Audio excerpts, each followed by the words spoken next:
Hai Sobat Ternak, kali ini kita punya sesi santai nih. Kita akan menjawab pertanyaan-pertanyaan para Sobat Ternak yang sudah bermunculan di medsos kami, baik di Facebook, Instagram, maupun di YouTube channel BPTU HPT Baturaden. Dan kali ini kita akan ngomongin masalah pakan bersama salah satu wastukan senior ya, Pak Mas Andri atau Pak Andri nih manggilnya?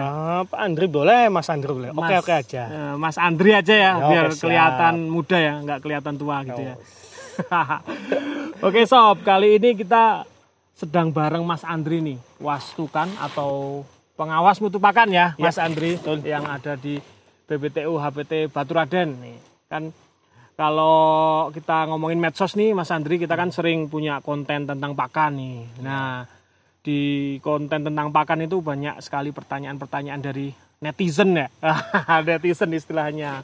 Nah, kita akan coba telaah satu persatu tentang pertanyaan dari Sobat Ternak yang ada di medsos. Mungkin pertanyaan yang paling sering muncul itu sebenarnya untuk sapi perah itu pakannya apa aja sih Pak Andri? Mas Andri, sorry Mas Andri. Ya. Gini, untuk sapi perah kita paling utama itu sebenarnya pakan hijauan. Hijauan. Ya, kalau hijauan itu kan 60%. Nah, sisa 40 itu pakan konsentrat tambahan. Hijauan itu apa aja? Seperti apa contohnya? Kalau di Baturaden, BPTU HPT Baturaden, kita hijauannya cukup rumput gajah. Rumput gajah, tapi di lahan itu ada udah berbagai varietas. Ada santai Pak, santai aja. Varietas itu ada rumput Taiwan, ada rumput Stagras yang ada di lahan kita, atau berbagai macam hijauan lah. Tapi yang utama kita yang diberikan yang rumput gajah. Rumput gajah, iya. Kalau kita ngomongin rumput nih, Mas Andri, bedanya apa itu? Rumput gajah, rumput Stargrass atau rumput apa tadi yang disebutkan tadi itu bedanya apa? Sebenarnya bentuknya sih semuanya sama. Bentuknya. Kalau Stargrass itu kan rumput yang merambat, itu yang batangnya agak keras gitu. Kalau untuk rumput gajah kan dia teksturnya agak lembut, nggak begitu keras banget, dan juga baik untuk ternaknya. Baik untuk ternak. Selain rumput apalah? Ada lagi rumput kita di sini, ada legum Uninosa. Legum sini di Baturaden banyak jenisnya. Oke. Jenisnya ada Kaliandra, Indigo Vera, Gliricidae, dan yang lagi kita itu yang selalu diberikan nama kita ini malah kebanyakan Gliricidae-nya. Gamal ya. Kalau Indigo Vera udah sedikit lah nggak diberikan, udah paling cuma berapa kilo. Kalau gamalnya itu bisa full kita berikan. Oke, jadi tadi ada apa? Rumput, ada kemudian legum ya sebagai hijauannya. Terus kemudian ada apa lagi itu selain rumput sama legum? Ada tambahan lain mungkin? Ada tambahannya cuma konsentrat itu, dan tidak ada tambahan lagi. Oh, konsentrat ya. Rumput itu kan juga kita banyak. Kalau ada diberikan rumput odot juga. Nah, di BPTU ini sedang dikembangkan itu rumput pacong, Guatemala. Oh, dan banyak itu ya? Sudah banyak. Ini mudah-mudahan mungkin nanti produktivitasnya sesuai dengan yang kita inginkan. Oh, ini berarti Sobat Ternak nih kalau mau belajar tentang jenis-jenis varietas rumput nih bisa main nih ke BPTU Baturaden. Nanti bisa ketemu sama Mas Andri nih yang keren abis nih. Pengetahuannya luas sekali tentang rumput. Nah, terus kemudian treatment apa nih? Apa rumput itu hanya dipanen terus dikasihkan ke ternak atau gimana? Prosesnya dari dipanen akhirnya sampai ke ternak itu seperti apa? Untuk proses untuk perawatan rumput kita di Baturaden ini di BPTU, kita umur pangkas standarnya 50 sampai 55 hari.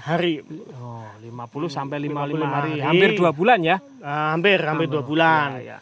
Kita pangkas dengan tandas sampai dasarnya. Setelah itu umur baru 1 minggu setelah panen kita kasih pengairan pupuk dari kandang. Iya. Dan setelah pupuk dari kandang kita pupuk lagi pakai urea. Di lahannya ya? Di lahannya semua rumput-rumputnya itu yang setelah panen itu. Nah, nanti umur pangkasnya sekian kita panen itu untuk kebutuhan. Sebelum kita panen kita lihat dulu kebutuhan yang ada di kandang sapi ternak itu, kebutuhannya berapa? Ya, kebutuhan ternaknya. Kalau kebutuhannya untuk BPTU HPT Baturaden khususnya farm Tegalsari per hari ini 15 sampai 16 ton. Per hari ini ya, farm Tegalsari itu ya, karena kita punya banyak farm ini ya, nggak cuma farm Tegalsari. Oke, lanjut. Untuk pangkasnya sekian, berarti kita itu per hari harus memenuhi kebutuhan sekitar 15 sampai 16 ton. Rumput saja itu? Rumput saja kita berikan. Banyak sekali tuh sobat ternak, sehari 15 sampai 16 ton rumput saja. Terus kemudian gimana tuh caranya? Dari dipangkas tadi, lahannya dirawat, ditanam lagi, terus kemudian nanti rumputnya tumbuh lagi itu ya? Sistem perawatannya cuma sederhana, kita pangkas, terus setelah itu pengairan dari pupuk kandang dan dengan pupuk urea itu nanti dia tumbuh lagi, tidak ditanam, jadi dia nanti pertumbuhan lagi umurnya itu. Setelah pengairan jadi tumbuh lah, nanti umur 55 kita pangkas lagi lah. Sistem pemangkasan di BPTU sistem rotasi itu putaran ya. Ya, jadi kita misal hari ini blok 1, setelah blok 1 itu sudah selesai nanti pindah ke blok 2. Jadi sistem rotasi peputaran. Gitu. Oke, kita lanjut Mas Andri. Jadi mungkin netizen bertanya-tanya nih, gimana setelah dipangkas? Ataukah rumput itu langsung diberikan ke ternak atau ada prosesnya dulu? Prosesnya gitu? Gini, jadi rumput dipangkas, setelah dipangkas ditimbang itu masuk ke gudang chopper. Chopper itu apa? Chopper itu alat pemotong rumput. Oh, jadi rumputnya dicacah gitu ya? Oke, lanjut. Nah, itu mesin chopper itu kita simpan di gudang chopper itu, pencopperan kita selama 1 malam. 1 malam? Jadi didiamkan dulu 1 malam? Dilayukan dulu, karena itu fungsinya kita kan mangkas rumput itu masih kadar airnya tinggi. Jadi untuk kita penyusutan. Penyusutan itu mungkin sekitar 10 sampai 15%. Oke.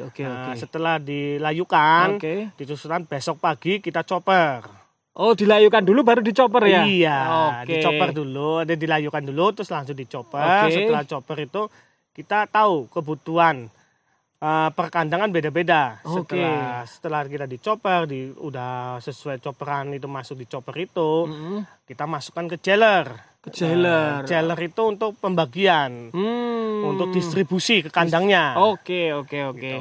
Jailer bisa tonton di video YouTube BPTU HPT Baturaden. Nah, saya pernah naik jailer tuh. Nah, ini yang diceritakan oleh Mas Andri. Oke, lanjut Mas Andri. Nah, setelah chopper terus dimasukkan ke jailer, kita langsung distribusi sesuai dengan yang udah perhitungan. Pastukan yang membuat perhitungan itu kebutuhan. Jadi per kandang tuh kebutuhannya berbeda. Berbeda-beda. Kalau untuk kebutuhan itu, kalau dulu itu kebutuhannya kita itu kalau ternak dewasa 50 sampai 60 kilo. Per ekor? Per ekornya. Per hari? Rumputnya saja ya? Rumputnya saja gitu. Luar biasa. Kalau untuk dewasa. Kalau untuk darahnya kita kasih antara 30 sampai 40 kilo. 30 sampai 40 kilo per ekor per hari. Tuh sobat ternak tuh. Jadi sehari itu tadi 16 ton. Dan kemudian dibagi berdasarkan kebutuhan ternak itu sendiri. Bahkan sampai ada yang berapa? 60 ada. 60 kilo ya tadi. Betul. Walah, betapa banyak rumput yang dibutuhkan untuk populasi sekitar 1.200 ekor ya sapi perah di BPTU HPT Baturaden ini. Oke, mungkin kemudian kalau untuk tadi legum sama konsentratnya juga dicampur ya? Enggak, kalau pemberian kita itu pertama itu diberikan rumputnya dulu. Ya, karena dia selama 1 malam itu sapi kan beristirahat, takutnya nanti kalau langsung diberikan konsentrat paginya itu nanti takut oksidasi apa itu Mas namanya yang asam itu loh nantinya perutnya itu. Nantinya oksidan apalah tahu saya juga lupa itu namanya. Yang tahu itu keswannya aja. Nanti tanya dokter hewannya. Ya, dokter hewan kita nanya. Pokoknya nggak baik lah kalau langsung konsentrat ya. Gitu. Takutnya gitu. Jadi kita diberikan untuk rumput dulu. Lebih baiknya nanti kalau udah rumput selang berapa menit baru konsentrat masuk. Kita berikan gitu. Oke, itu sobat ternak beberapa pertanyaan yang ada di medsos BPTU HPT Baturaden sudah saya tanyakan langsung nih ke ahlinya. Jadi buat sobat ternak yang punya pertanyaan mengenai BPTU HPT Baturaden, baik itu ternaknya, baik itu pakannya, atau apapun yang terkait dengan BPTU HPT Baturaden, silahkan tanya langsung melalui media sosial BPTU HPT Baturaden. Oke, terima kasih Mas Andri atas bincang-bincang ringan kita hari ini. Ya. Next kita kalau ada pertanyaan tentang pakan, kita bisa ngobrol-ngobrol lagi ya. Oke, siap. Oke, siap. Itu tadi dari Mas Andri. Semoga informasi yang kita berikan kali ini bermanfaat bagi Sobat Ternak. Jangan lupa follow media sosial kami, baik Instagram maupun Facebook. Dan jangan lupa like, comment, and subscribe di YouTube channel BPTU HPT Baturaden. Bye-bye!